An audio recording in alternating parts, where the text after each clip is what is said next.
Hello class 9 students, welcome all of you in this online class. So as you all know that we are in third chapter, that is in coordinate geometry.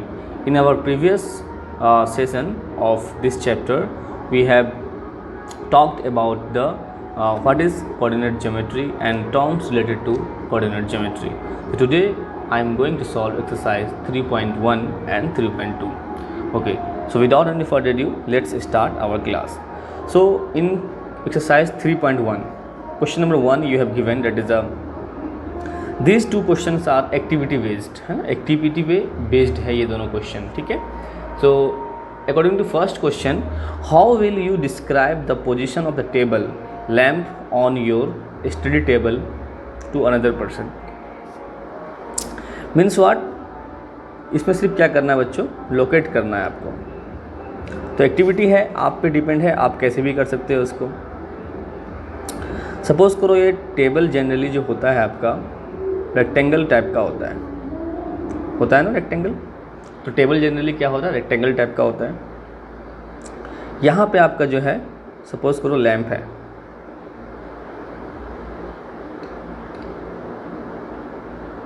ठीक है, ये study lamp है.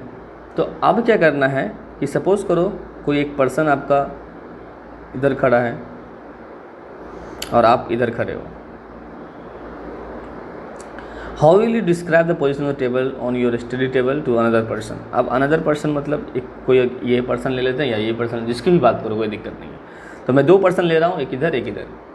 तो अब उससे सबसे पहले क्या करना पड़ेगा मुझे, ये जो आपका जो टेबल है उसका लेंथ और ब्रेथ हमको क्या करना पड़ेगा, मेज़र करना पड़ेगा. लेंथ और ब्रेथ मेज़र करना पड़ेगा. सपोज़ करो लेंथ मेज़र कर रहे हो आप, कितना आ जाएगा 40 सेंटीमीटर. अब ब्रेथ मेज़र किए आप 25 सेंटीमीटर हो गया. कितना हो गया 25 सेंटीमीटर. तो ये 40 है और ये रेक्टेंगल टाइप का है ना. उसके बाद जो है आपका इस टाइप का हो गया. अब क्या करना है, यहाँ से जो है एक आपका स्ट्रेट लाइन ड्रॉ करना है इस कॉर्नर पे, जो इस पे परपेंडिकुलर होगी, ठीक है. और फिर यहाँ से आप इस पे एक परपेंडिकुलर ड्रॉ करोगे, ठीक है. अब यहाँ पे सपोज़ करो ये जो पॉइंट है यहाँ पे 30, तो सेम टू सेम इधर होगा. तो मान लो ये वाला पॉइंट आपका कितना आ गया 30 सेंटीमीटर. कितना आ गया 30 सेंटीमीटर. तो यहाँ हो गया. उसके बाद जब इसकी बात करेंगे तो ये सपोज़ करो आपका हो गया, ये आपका हो गया कितना 10 सेंटीमीटर. तो बच्चों आप लोग को पता है कि ये जो हॉरिजेंटल लाइन होती है ये किसकी वैल्यू होती है, एक्स की वैल्यू दैट इज़ 10 सेंटीमीटर. और ये जो वर्टिकल वैल्यू है किसकी वैल्यू है, वाई की वैल्यू 30 सेंटीमीटर. सो आपका जो लैंप है उसका कोऑर्डिनेट क्या हो जाएगा, coordinate of lamp x y that is कितना हो जाएगा 10 और 30. तो इस तरह से लोकेट करना है आपको कि 30 इस तरह से आपका 10 और 30. सो ये आपका एग्जाम्पल है, आप अपने से कुछ भी एग्जाम्पल ले सकते हो. अब इसी तरह से आपका जो है city has a 2 main roads. City में क्या है, 2 मेन रोड्स हैं. कितना है, 2 मेन रोड्स हैं, ठीक है. अब उसमें क्या करना है आपको, 2 main roads. City has a 2 main roads which cross each other at the centre of the city. These 2 roads are along the north south direction. एक आपका क्या है, नॉर्थ साउथ डायरेक्शन है. एक आपका क्या है बच्चों, नॉर्थ साउथ. नॉर्थ साउथ मतलब इधर ऊपर नॉर्थ इधर साउथ. और एक आपका क्या है, ईस्ट और वेस्ट. इस तरह से 2 रोड निकली हुई है ये चीज़. These 2 roads are along the north. ये हो गया.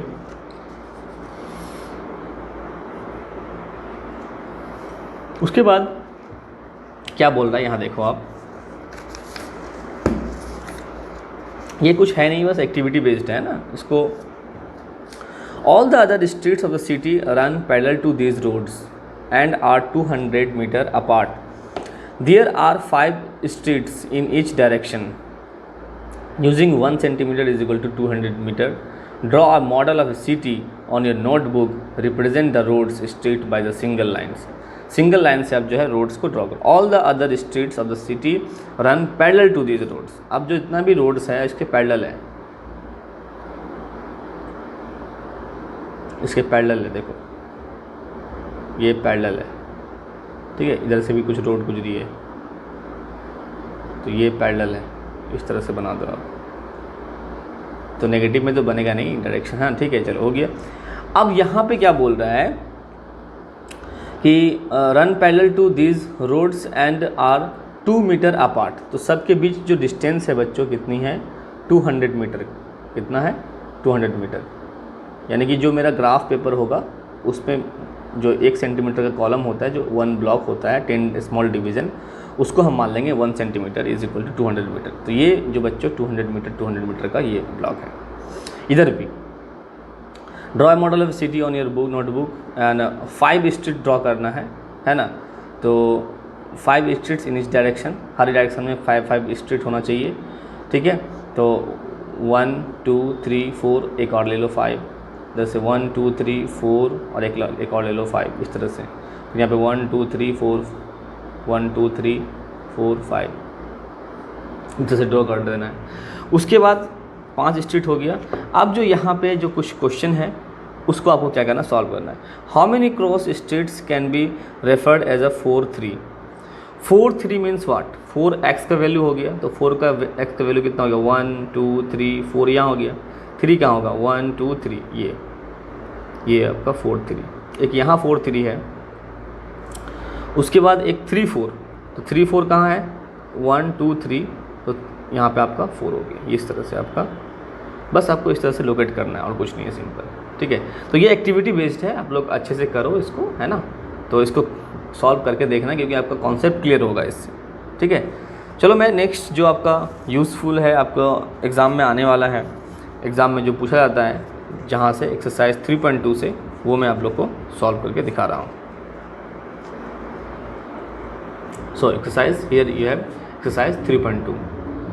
So in exercise 3.2, first question are very simple. First questions are very simple. See, what is the name of the horizontal and the vertical lines drawn to determine the position of any points in the Cartesian plane? अब Cartesian plane क्या है बच्चों, वही जो आपको ये बताया गया था ना, ये ग्राफ ड्रॉ करके, है ना, एक्स एक्सिस, वाई एक्सिस और एक्स एक्सिस, है ना। तो ये आपका कार्टेशियन है, जो मैं पिछले क्लास में ऑलरेडी आप लोगों के साथ डिस्कस कर चुका हूँ। साइन इसके बारे में, फर्स्ट क्वाड्रेंट का साइन कैसे होगा, सेकंड का, थर्ड का या फोर्थ का, ठीक है। तो वो आपका है। तो what is a horizontal line, तो आपको पता है हॉरिजॉन्टल लाइन को क्या कहते हैं, हॉरिजॉन्टल लाइन को कहते हैं हम एक्स एक्सिस, है ना, और वर्टिकल लाइन को द वाई एक्सिस, हो गया। अब सेकेंड क्वेश्चन है, what is the name of the each part of the plane formed by these two lines. अब जब बच्चों ये दो लाइन आपस में एक दूसरे को इंटरसेक्ट करती है, तो जो एरिया फॉर्म होता है उसका नाम क्या है ना, उसका नाम क्या है, ईच पार्ट। तो the name of the each parts are quadrant. क्या है बच्चों, क्वाड्रेंट है ये, ठीक है, याद रखना चाहिए आप लोग को। Write the name of the point where these two lines intersect. अब the point where these two lines are intersect, as we discussed in our previous class, talked about already, that is origin, where two lines, that is x axis and y axis, are intersect. That intersecting point is known as a what, origin. Okay, so I hope one number is clear. Now in second number is quite different. Why? Because in this question you have to follow this graph. Okay, so इसी पे based question है आपका, ये graph को देखना है और इस पे बेस्ड आपको क्वेश्चन जो भी है आपको वो करना है। तो फर्स्ट क्वेश्चन जो यहाँ बोल रहा है, क्या बोल रहा है, the coordinate of B. As we talked about in our previous class, what is the meaning of coordinate, the value of x and y combine to form a coordinate, है ना, जो मैंने बताया था आप लोगों को, ये इस तरह से एक्स और वाई, ये क्या देता है बच्चों, ये देता है आपको क्या, कोऑर्डिनेट, इसको बोला जाता है कोऑर्डिनेट। और x याद है बच्चों आपको, x means abscissa and y means ordinate, and these two are combined to form a coordinate. Okay, जैसा कि आपका चैप्टर का नाम है। Okay, so what is the coordinate of b, b का कोऑर्डिनेट क्या होगा। अब देखो,